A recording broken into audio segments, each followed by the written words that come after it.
I just take this opportunity to thank Anne Fogarty, Professor Anne Fogarty, for getting everybody together. It's such a shame she can't be here. And also to thank Frank. Frank welcomed me in 2003. I can confess in this debating chamber, I think, that I was a little bit scared of Frank when I first met him. He seemed a little bit like I wasn't sure if he liked me or not. And then my partner at the time said to me, "Don't worry about Frank. He just doesn't entertain any nonsense." But Frank's been very, very kind, very generous to me. I've really respected his integrity and how he works in the department. I've also been very grateful to how he's contributed to the American MA as it was, and the enthusiasm in which he introduced students to the work of Lorraine Hansberry, Tennessee Williams and Arthur Miller, and the generations of enthusiastic American drama fans that we have entertained. So without further ado, what I'm going to do here is going to try, because this is kind of like more of a personal reflection, I'm going to introduce our panellists one by one. Then we'll start off with Patrick. And if you don't mind, Patrick, I'm going to read an introduction to you, okay, a little bit. I was scared to cut anything out. Patrick Mason is a prestigious Irish director, teacher and writer. He originally trained at the Central School of Speech and Drama, London. He's directed extensively for the Abbey Theatre, and his long association with the Abbey culminated in his tenure as artistic director from 1993 to 1999. He has worked extensively with Irish writers such as Brian Friel, Hugh Leonard, and as I now know them, the three Toms, Tom Murphy, Tom Kilroy, and Tom McIntyre. His production of Friel's Dancing at Lunacy won him an Olivier nomination and a Tony Award for Best Director. He's also closely associated with the work of Frank McGuinness and directed the premieres of The Factory Girls, Observe the Sons of Ulster Marching Towards the Somme, Dolly West's Kitchen, and Gates of Gold. At the Gate Theatre, Dublin, he has directed a series of productions of playwrights such as Sheridan, Wilde and Shaw.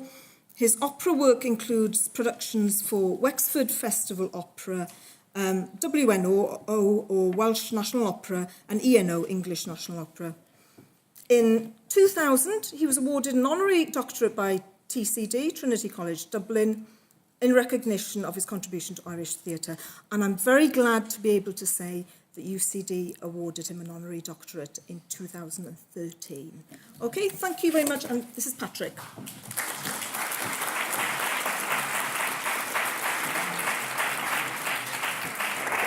It's like your life flashing before you.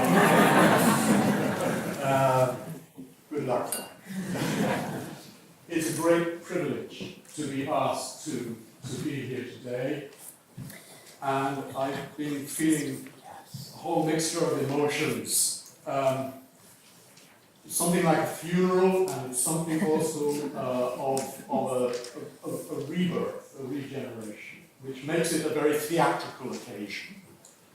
A lot of time has gone by since Frank and I first met in Galway on a writer's workshop in the early 80s. And a lot of work has been done in that time. I always say to Frank, the great thing about being a playwright is his work is still extant, mine isn't gone. As Peter Brook says, theatre is written on air, and if any of you are interested in leaving a legacy, do not become a theatre director. Become a playwright, and if you become a playwright as great, as inventive, imaginative, and as big-hearted as Frank, you'll be very, very lucky. Looking at the past, looking at the opus, the works, and revising thoughts and feelings over that period, 40 years, is quite humbling and quite challenging as well. And I want to talk about the plays, and I want to talk about Frank in two specific categories, from two specific approaches. One is in the context of the national repertoire. And that will lead me to talk a little about the National Theatre, which may be contentious. I apologise for that, but it's not my intention to be provocative. God forbid. And the second aspect of the work I want to spell out a little is this enormous legacy, this enormous world of characters that Frank has created, that he has peopled the Irish stage with, and the enormous amount of roles he has given to Irish actors. I remember once we were talking about a piece, and Frank said, I don't know, he said, why would any actor want to play this role? And it's one of those wonderfully astute, insightful notes. If you're going to write a role, please make it attractive for an actor to play. They've got to do it every night for several weeks and spend several weeks rehearsing it. So it's got to give something. It's got to both give, sustain, and also it has to give the actor room. Room to breathe, room to move. No better man, no better lesson than Frank. And it really is astonishing, the world that he has created in these works. And that are all there to be played. Which brings me to the National Theatre. When I met Frank in the 80s, I was working with the Abbey as what they called then a resident director.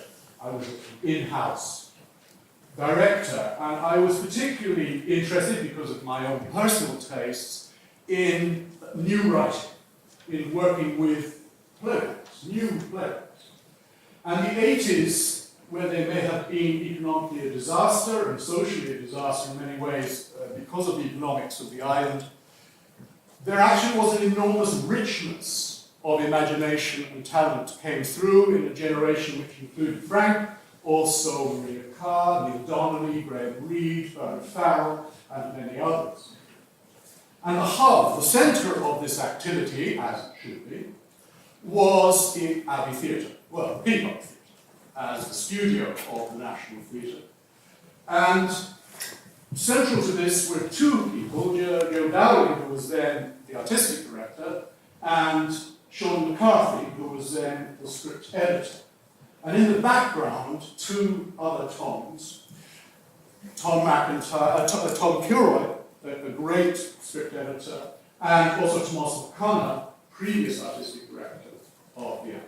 What linked all these people was the simple belief, going back to the foundation of the theatre, that it was a writer's theatre, that it was a theatre, as Yeats said, to bring to the stage the deeper thoughts and emotions of Ireland, and to enact the life of the people of this island.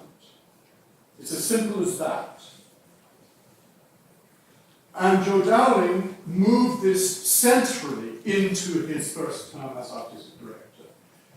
And through a number of initiatives and outreach, and by sheer good luck and good timing, a new generation of playwrights, Irish playwrights, came through. And if you want to talk about the deeper thoughts and emotions of Ireland, there is no better Yeatsian playwright than Frank McGuinness, because the dimension is depth. Depth of feeling, depth of psyche, depth of experience, the lived experience of the peoples of this island, acted out on the stage of the National Theatre, reflecting the disparate, extraordinary complexities and contradictions of all the tribes, clans, and families of this island and their particular experience. And to do so through story and song, through jokes, through extraordinary dramatic exchanges, through acting out. And Frank's contribution to this work matches and maybe even surpasses that of the two great dead playwrights, Tom Murphy and Brian Friel. And of course, Frank's particular relationship with Brian is well known.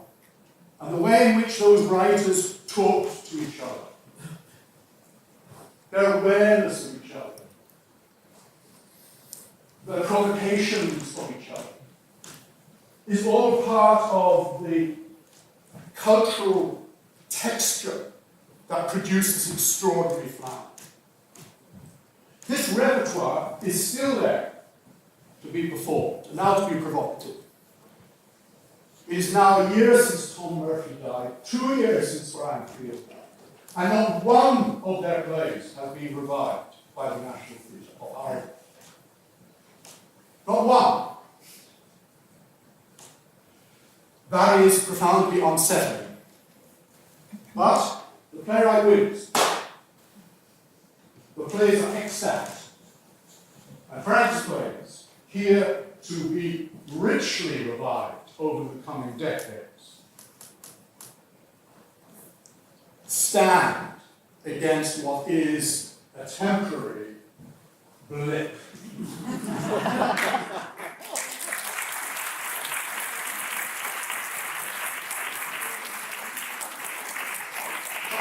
Finally, is there an actor in the Irish theatre who is not grateful to Frank? What an extraordinary capacity to imagine such a range of characters across class, across generation, across income group, across gender group. The diversity of it is quite extraordinary. And one final thing I'd say. Yeats's great plan was to circumvent ideology and propaganda and to replace it with lived truth, with individual truth, as lived, as experienced.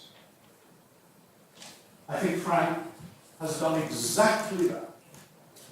The complexity, the grittiness, the anger, the toughness, the resilience of his plays and his characters are all about their own individual truths where they clash, coincide, or negate the collective truth. And it's this tension that informs every play he's ever written, which is a great strength to the actor. Because these, as I think Éilís has said, these people don't have the luxury to be victims. They're fighters. They're living. They're bearing the wounds, the contradictions. And they want life. And Frank is giving them life.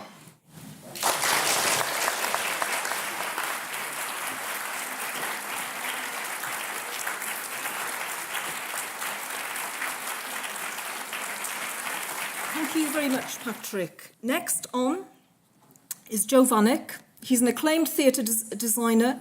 He's a graduate of Sussex University. His first professional job was at the Cockpit Theatre in Marylebone, London. Between 1973 and 1980, he was resident designer at Derby Playhouse and then head of design at the new regional playhouse in the city. In 1980, he moved to the Palace Theatre in Watford. In the spring of 1984, he met the Irish director, Patrick Mason, at the Palace, and later that summer came to work in Ireland for the first time, designing A Woman of No Importance at the Gate Theatre. There followed a 30-year collaboration between them on plays and operas, both in Ireland and abroad. So you come as an item.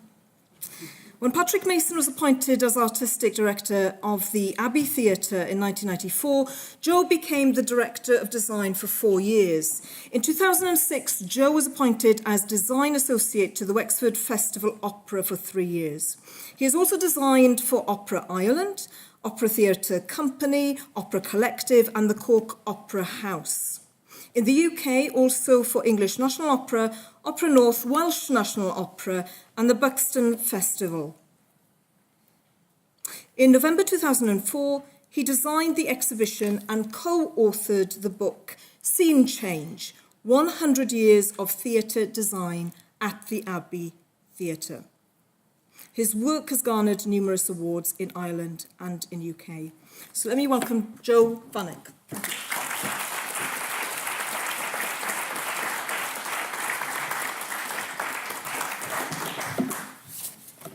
I've been waving this around old school.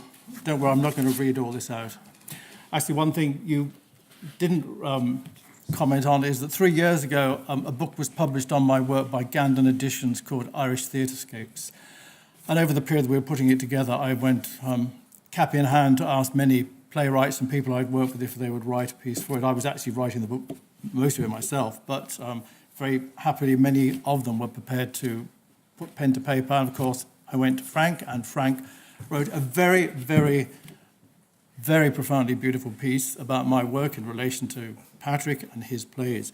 And I'm going to read one line from it, so don't worry, I'm not going to read the whole thing, but it says, "From the battleground of the Somme to the Renaissance Rome of Caravaggio, from my grandparents' big house in Buncrana during World War II to a 19th century Scandinavian kitchen, I have travelled worlds with him." Now, there's more than that, but what I want to say is, Frank, thank you for letting me travel the worlds with you and give me an opportunity not only to three-dimensionalize these worlds around the actors with all the other professional people I'm working with, but to get the joy that Patrick's just been talking about from working with the actors and the stories they've got to tell. It's been really an extraordinary experience, which I'm very grateful. And in the time I've been working in Ireland now, which is, as you said, I came in 1984, I've designed 7 of Frank's plays, 4 of which were premieres. And starting off, I'll just go very quickly through them. Innocence, Life of Caravaggio, Peer Gynt, which I believe was the first production. Was the premiere production? Yeah. The Threepenny Opera, Sons of Ulster, the second version, I won't say the revival, the second version, Dolly West Kitchen, Gates of Gold, and then Miss Julie, Frank's version of Miss Julie. Frank wrote a very beautiful piece again in the programme of Innocence, and at the end, after he'd been and done all his research, at the end he said, "So I began to paint a play," which I thought was a very beautiful expression at the very end. So I began to paint a play, and of course, as a designer, in conjunction with all the other technical people I work with, lighting designers, this is what we do. We put three-dimensional structures on stage that reflect the story, enhance the actors, in conjunction with the director, and we paint a picture in front of you. So I thought that was a very, very, very beautiful small phrase at the end. And what I've done is I'm pulling out one element of a design consideration from all these plays that was kind of fascinating, that was really obviously coming from the playwright.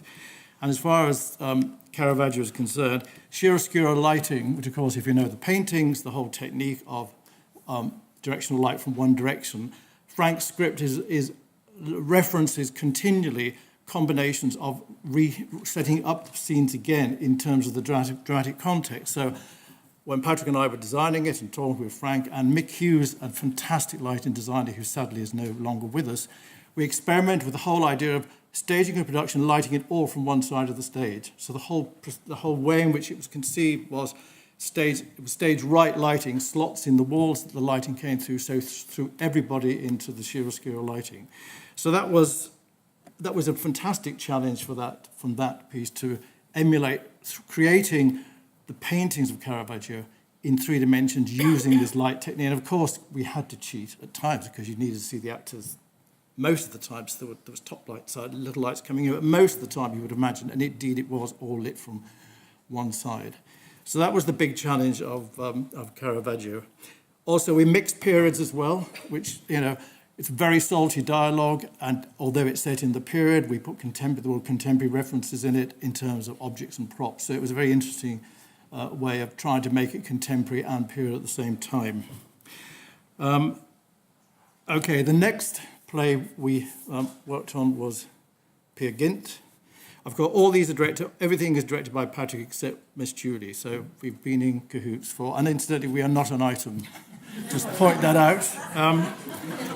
Great friends, nor have we ever been an item. So that's quashed that. So, as far as the world of Peer Gynt's concerned, we were very fortunate to be on the Gate stage as opposed to the Abbey, because immediately we were we closed down on ourselves. We'd been on the Abbey with flying in the wings and space, we probably would have made a complete, a big scale epic. Because we were on the Gate stage, we had to really contain it. And I remember very early on, early conversation I had with Patrick, we started working on it. Of course, at the very end, Peer comes home, finds that all the objects, the family belongings are all up to be sold. And Patrick suddenly said, wouldn't it be interesting if when he came back, he found all the objects and all the artifacts for his entire trip around the world, his whole lifetime experience, were being sold in the same place. So it was like revisiting the whole past as he came back. Then we took it a stage further because of the constriction of the Gate and said, hang on just a minute, what about if he never left home at all?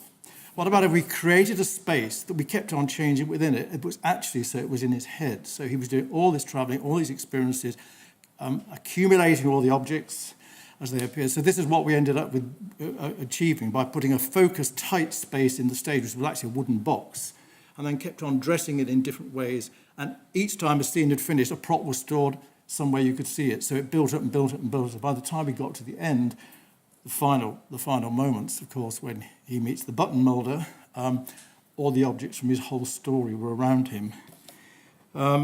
So that was an element of that production, which was really, an interesting. And actually, from the production we've just seen here, the clip of course, on a big stage, you can do anything and hurtle around, but this was a very focused thing. But then also the play itself, I think, was written so beautifully and eloquently. It was just, on that small stage, it was brilliant just to have a fantastic group of actors and just relish the words and relish the story. The Threepenny Opera was at the Gate with Marianne Faithfull. I actually wrote this in an article and was then told I couldn't leave it in. And I said, when Marianne Faithfull came on stage, everybody else seemed like amateurs. And this is not to knock a fantastic group of Irish actors that were in it, but when she came on, she just was Pirate Jenny. You just went, oh God, that's it then, didn't it? So that was amazing. But the interesting thing about the Threepenny Opera was, and this was another idea, Patrick and I had done quite a few plays at that point in the Gate, and obviously everybody knows that the Gate is established by a certain kind of milieu, kind of audience, expecting a certain kind of production. So we had the idea of what about if this company for Threepenny Opera was a series of itinerant actors travelling, and in fact they stripped the stage bare and they just dumped all the stuff there and they did the play. So they subverted the bourgeois expectations of the audience by telling the story in a rough and ready kind of way. So this was a really interesting idea. Again, putting something on stage. Frank really helped by moving it up to the 1950s, the end of the 50s for the Queen's coronation, which gave us, we wanted tacky, we want tasteless, so we wanted sort of vulgar. And incidentally, vulgar kind of look to it all. So this really played into it. It was much easier than doing it in the original period. And I just would like to say also the costumes were designed by Monica Frawley, and I would say Ireland's leading stage designers, a great friend of mine, and she did some amazing work as well. That was a wonderful collaboration between the two of them. But the thing is, we had to try and show the stage kind of destroyed and wrecked. So we stripped it, and then we looked at the back wall, and all those 18th century pillars that were around were all destroyed already. So we had to build a fake 18th century wall and then destroy it by painting it and put it apart and put a floor down because there was an old theatre bull floor down. It was all covered in hardboard. So in order to what looked like a devastated space, we had to reinvent it, redo it, and then destroy it again, which was a kind of strange thing to have to do. Okay, have I got time for one more? Okay. Sons of Ulster. The second production. Obviously, Patrick did the first. And I'm looking at it, when I came to it with Patrick and with Frank, we had the notion of doing something much more abstract and kind of less descriptive in a way. And I've just written down here, all the superstitions of the day, a red sky in the morning, a warning we should wait. Red hand, Ulster, Ulster. They're not bleeding. To play this brute of a drum, your flesh must bleed. The Boyne is not a river of water, it's a river of blood. So the imagery, red, red, red, black, darkness. The whole play starts in darkness with the elderly piper and the men coming out from the darkness. And then grey seemed to be the other thing. So we actually worked with a colour palette of three, and very abstract shapes, which we hope give a tremendous focus to each scene. But in fact, just again, going back to Frank, just allowed the characters and the actors to breathe and sort of explode and not be trapped in, if you like, a bit of historical reconstruction, as it were. So that was a huge challenge. And that was, of course, on the stage of the Abbey, where we did at least have flying. We could fly a bridge in. We had trucking. We could bring tracks and traps in from the side. But I hope to think it kind of gave the play a kind of different dimension by the fact that we staged it in such a sort of clear and abstracted kind of way. And it's my favourite Frank McGuinness play, absolutely. Never mind all the other ones I've worked on. But okay, I could go on for another half hour, but I know I can't. So that's just a basic overview of some of them. Thank you.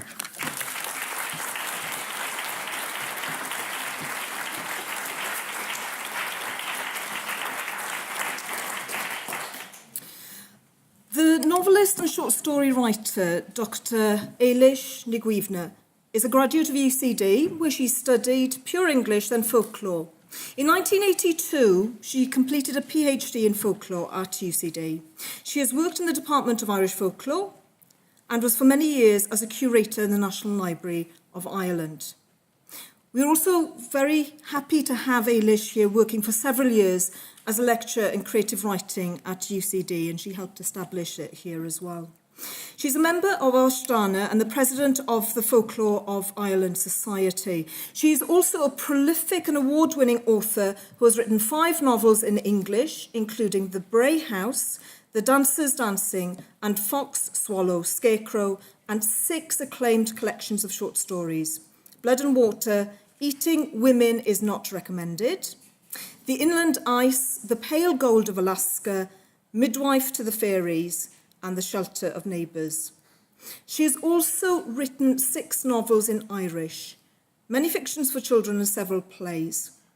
Her autobiographical memoir, 12,000 Days, published in 2018, has been acclaimed for the candour and clarity with which it portrays love and grief in equal measure. And just to note that in 2015, Éilís received the PEN Award for outstanding contributions to Irish literature. Thank you.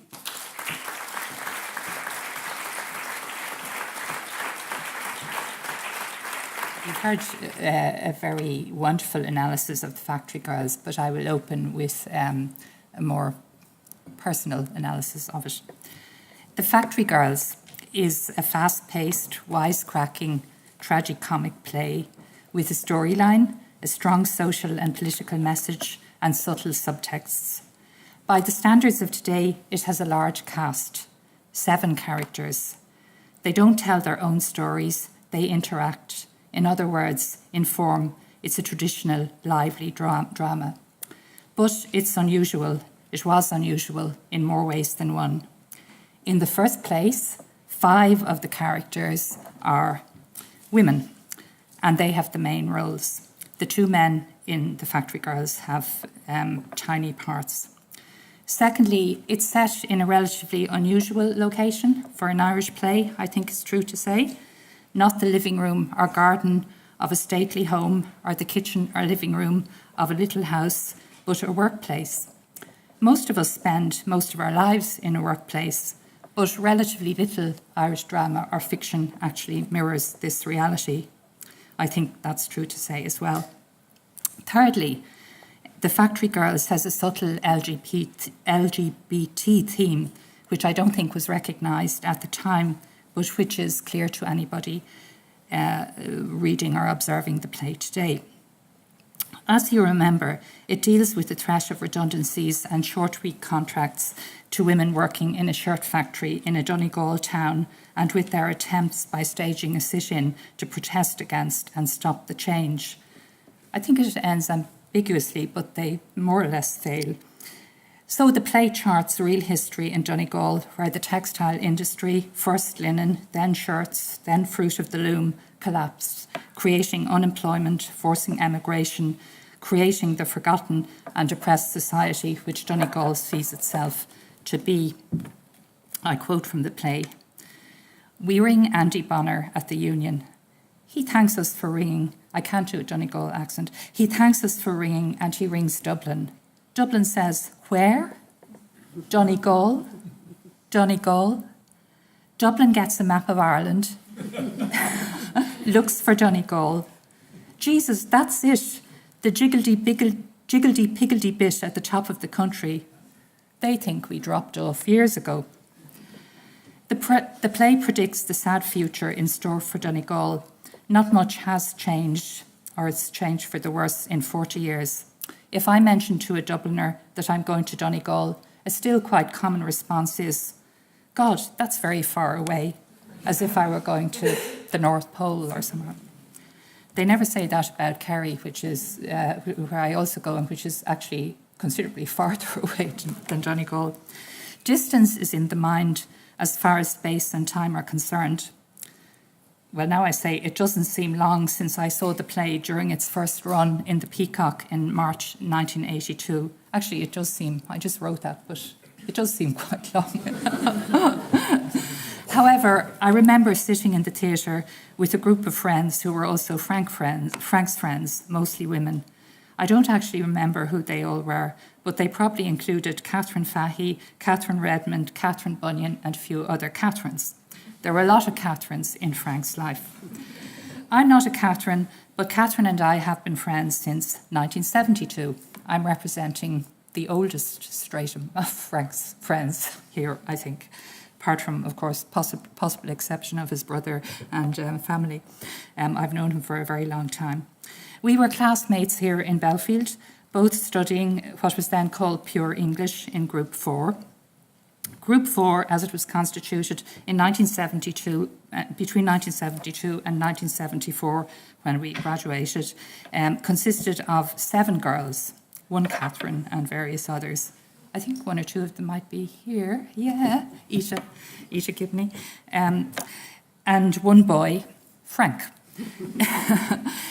It was inevitably a tight-knit group, since we were together in that little bunch of 8 for half of all our classes over the 2 years, which took place mainly in the iconic J207, which I think looked different then from what it looks now, but I'm never quite sure if they changed it in some way. Were we the wisecracking, quick-witted, smart-talking people coming out with sharp one-liners every second, like the factory girls? No. Lo what we are denum in ar dogum tolan gefremida or something is what we were more likely to be saying, or when that April with his shore so the drucht of March had perstitute the root and the young Isonna had in the ram his halva coursey runner, and our favourite then longen folk to goon on pilgrimages, and mestaval from every shearer's ende of Engeland to Canterbury the wende, the holy blissful martyr for to seeka. My favourite line, that hem has holpen when that they were seeka. The way Chaucer can come from the sublime to the ridiculous is something which I think Frank is pretty good at as well. Things like that. No, we weren't so good at the one-liners, but the master of the one-liner was Frank himself, then as now, and my guess is that he acquired that skill at home in Buncrana. People up around Inishowen and Derry are often very witty and full of repartee, I've noticed, by contrast with the more reflective, slow people from the other side of Lough Swilly, where my people come from. We're more Daniel O'Donnell and they're more the Jerry girls.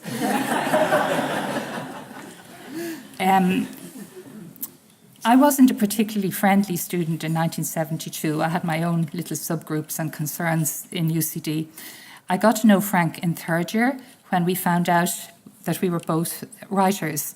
We were both submitting stuff to David Marcus in the Irish press. And even though I used a pseudonym, absurdly it now seems to me, I even more absurdly let people know who I was. Very confused person. At that time, Frank wrote poems and I wrote stories. Frank was much more open than I was about his writing. Yeah, maybe because he was male and the context felt different for a girl back then. But he was open in the sense that he showed some friends, including me and my sister Sheila, his poems before they were published, and asked for opinions. Frank used to bring us up to classrooms in the arts block and read poems to us and ask what we thought of them and could he improve anything. And I think I always said, no, it's great, which I know was the right thing to say. That's always the right thing to say. There was a group of writers in UCD at that time who were forming or were about to form or just had formed the Irish Writers Cooperative, but I didn't belong to that, nor I think did Frank, because we were more shadowy people.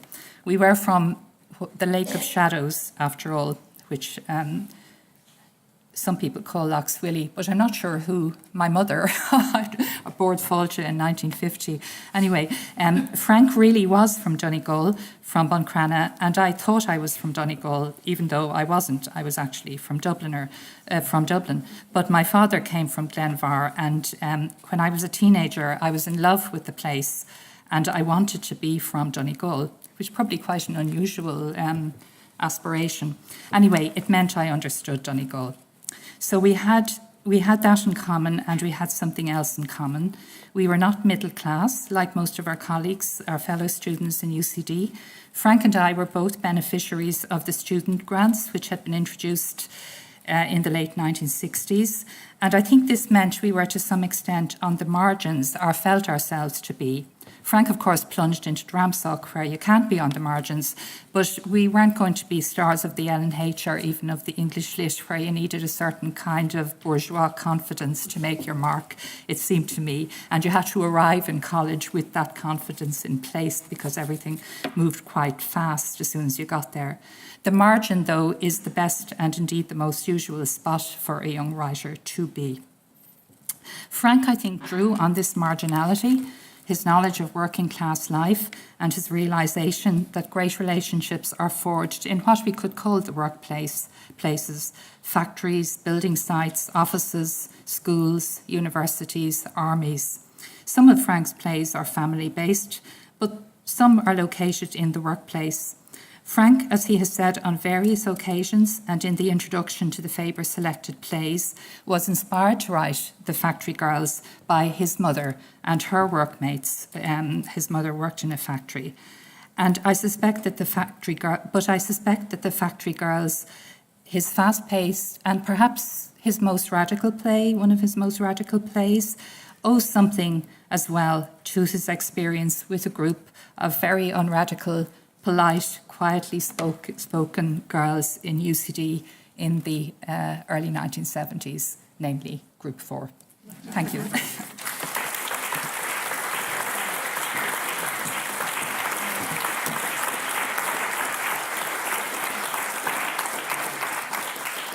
Okay, our last speaker is our own Associate Professor PJ Mathews, who is in the School of English, Drama and Film. Prior to coming here, he lectured at St Patrick's College at DCU, I didn't know that, and Trinity College. He was director of the Parnell Summer School from 2002 to 2005 and was appointed Norton Fellow and Visiting Associate Professor of English at University of Notre Dame for 2007-2008. Dr. Mathews is the founder and director of the academic podcasting UCD Scholarcast, and he's the associate member of the Irish Studies Strand, University Sorbonne Nouvelle, Paris 3, and co-convener of the Irish Studies Doctoral Research Network. He's also currently a member of the governing board of RTE. He is also the author of Revival and co-editor with Declan Keiberg of the Handbook of the Irish Revival. He has written widely about revivalist and 20th century Irish drama and cultural history, and he has also been Frank's neighbour in the corridor for the past over 10 years, haven't you? Yeah. Okay, PJ. Thank you.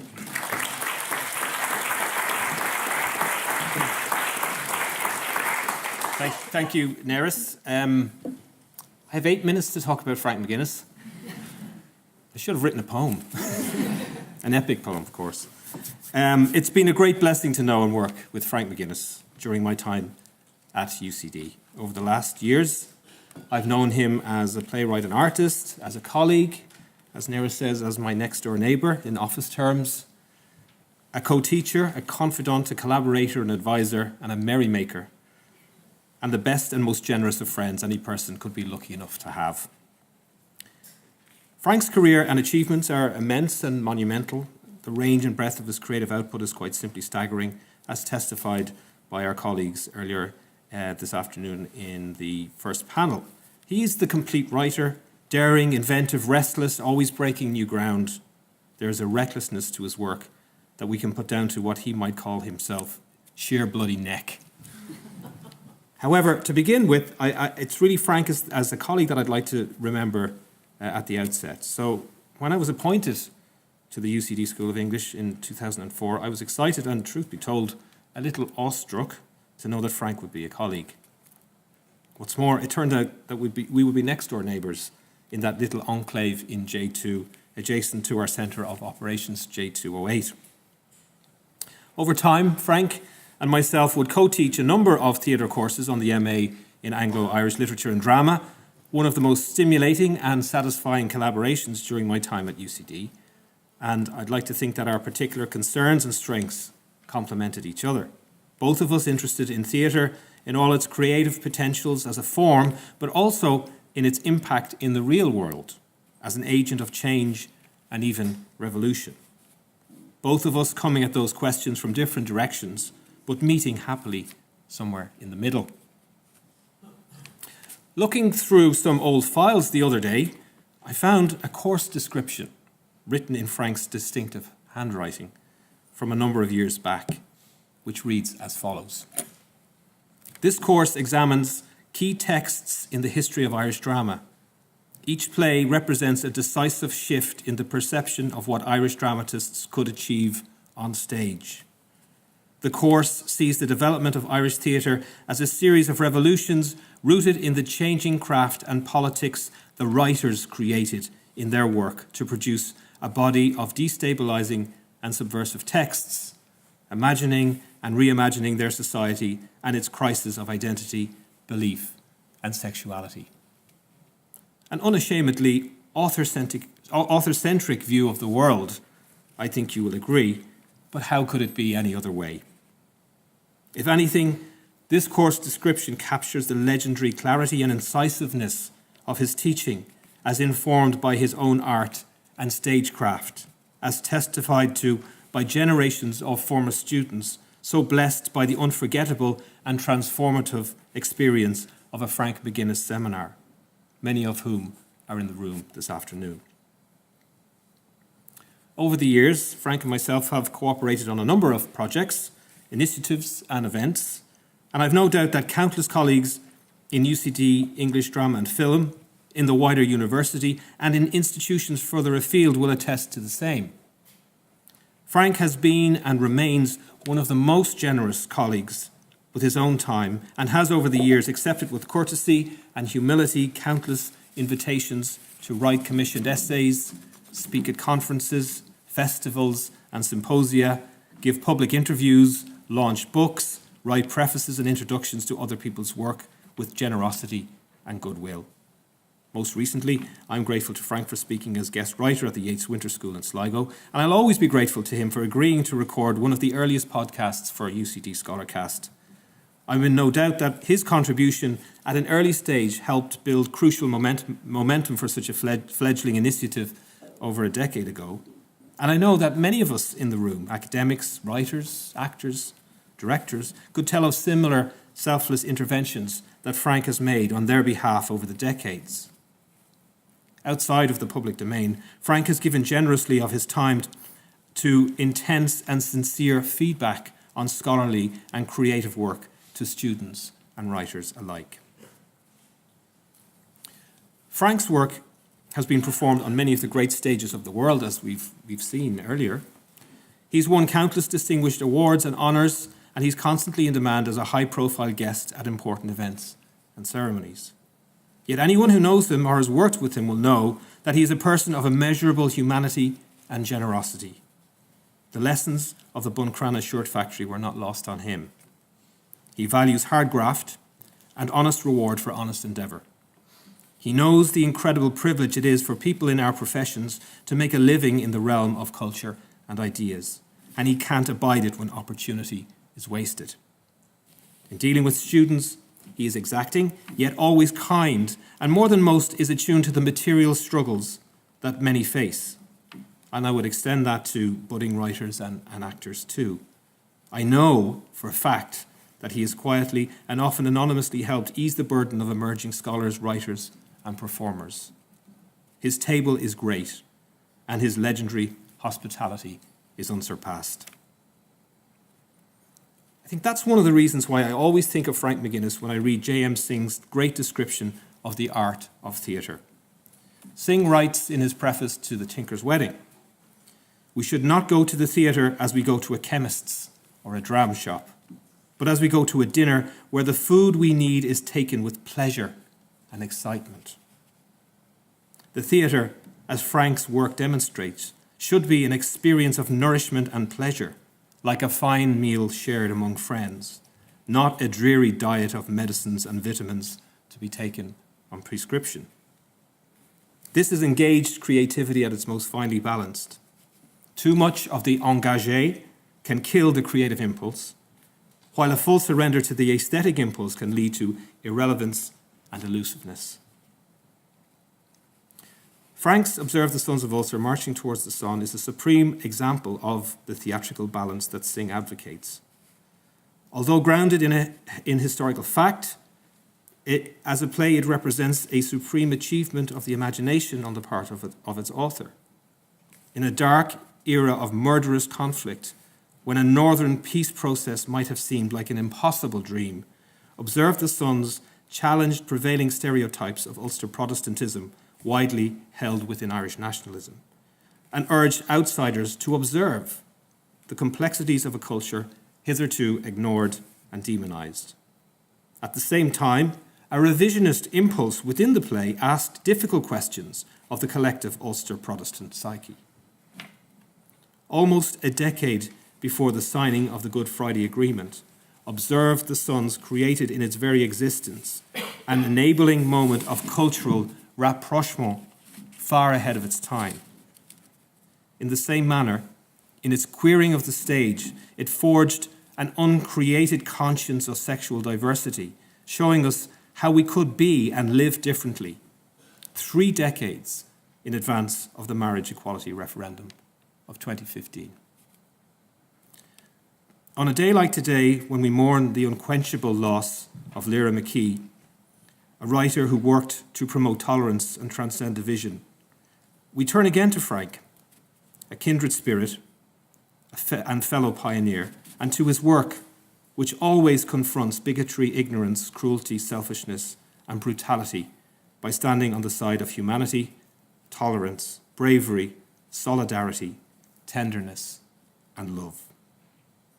At the heart of his great Ulster play is an astute understanding that its historical moment, like all others, was full of contradictory tendencies and energies.